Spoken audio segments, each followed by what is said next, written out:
vreme de când ploaia ne-a îndrăgit. Din prima seară chiar un parc ne-a dăruit. Atâta i-a speriat pe toți cu stropii grei, că ne-a făcut stăpâni pe parc și pe alei. Ce fericiți copacii uzi îi scuturam, ca doi copii desculți prin ploaie alergam. Ploaia dansa împreună cu noi, se înveselea când râdeam amândoi.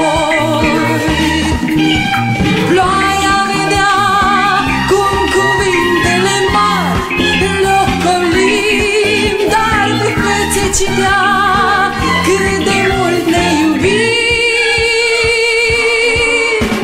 Ploaia glumea lunecând printre noi, ploaia visa când tăceam amândoi,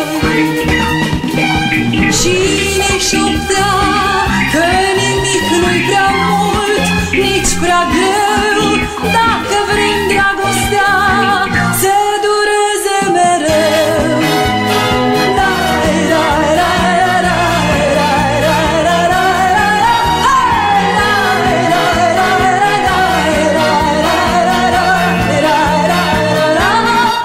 În ziua în care din nimicul ne-am certat,